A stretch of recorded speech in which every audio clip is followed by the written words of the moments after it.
play around. Yo everybody, it's Ville from the band Him from Helsinki, Finland.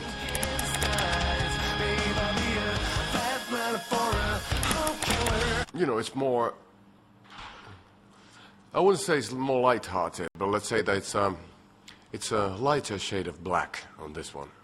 It's a bit more kick in the butt, you know, punch in your face, direct, straightforward, straight to the point, and really melodic. It's a bit more 80s than, at least, than the previous album is. There's a bit more aha in there.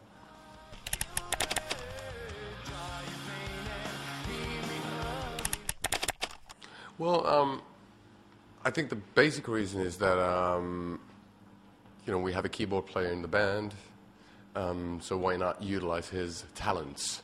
And then, since the songs turned out that way, that it just felt natural for them to have a lot of keyboards because we had a lot of guitars on the previous one. So I think that this is more Bertsen's album and the previous one was more Linde's album. It's just, we're trying to find out and figure out a good balance between both of those things because we're still a rock band and love our Led Zeppelins, our Black Sabbaths, but then again, we do love the 80s pop, so it's hard to get the right, you know, kind of like dance on Razor's Edge type of vibe. But get it there bit by bit.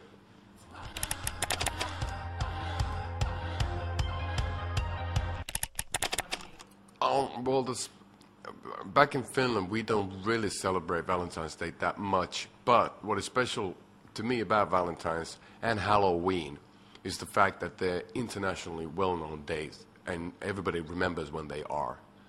So I'm bad with dates. So we ended up getting the album finished by Halloween. I actually got the first master of the album on Halloween. So I thought they'd be perfect to get it out on the Valentine's week because, you know, it's just good for my memory, as opposed to like the 4th of March or whatever. You know, it doesn't sound as special. And then the funny thing was that we also have a song called Like Saint Valentine on the album. And I wrote that exactly a year ago. So, because I was, you know, I don't know why, but I wanted to have a Valentine's Day themed song. So it was funny, a lot of, you know, the stars are aligned in that sense. That it's good timing. But that's the reason, you know, everybody remembers Christmas and Valentine and Halloween. And you can't really release albums on Christmas. All shops are closed.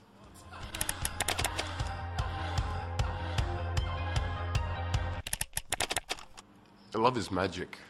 It's one of the few things. Music is magic too for me. Arts are magic. Love is magic. You know, the matters of the heart, they're very magical. I don't want to be able to have a scientific way of explaining them. It's nice to have some magic left in the world. And I think that relationships are like that.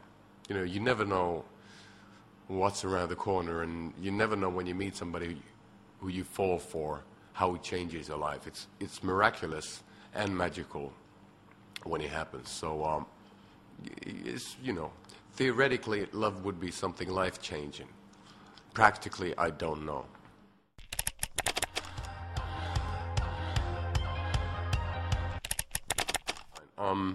Yeah, the album is heavily influenced by one particular dame, and since I've been working for the past year on the album, I haven't really been able to check out whether the practical aspect of that possible relationship might work. So it's still up in the air. We'll see. We'll see. You know, she's heard the album and she seems to like it, so that's a bonus. But no, I don't know.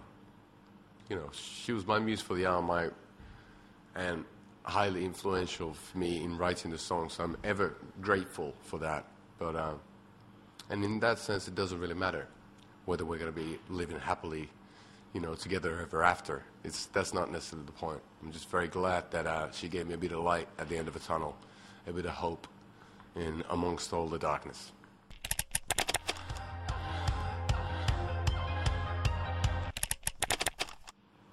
I think it can be both. I think that you can be so passionately in love with somebody that it hurts. And I think that that's the best situation, where it's overwhelming and indeed magical. Because you don't know why it is happening. You know, like, I don't want this to happen, you know. Why now? But it just happens. It's just, you know, love moves in mysterious ways, and I think that they're kind of equal. To really care for somebody so much that it does physically hurt. I find it. I'm not into S&M, but I find it still that particular situation very, enchanting.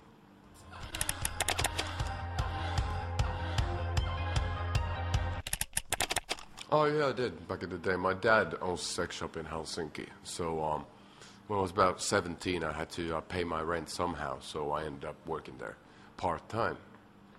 Well, let's say it makes life cheaper, but no, it was just a job, and then at the end of the day, you got to remember that it was my dad's shop, so I was there with my father, selling those things. So it's kind of kooky, very David Lynch. Very weird, but in a kind of cool way. And let's say the fact that I've been selling dildos, it doesn't really affect the way I would behave or my heart would behave. I think that those things are quite separate.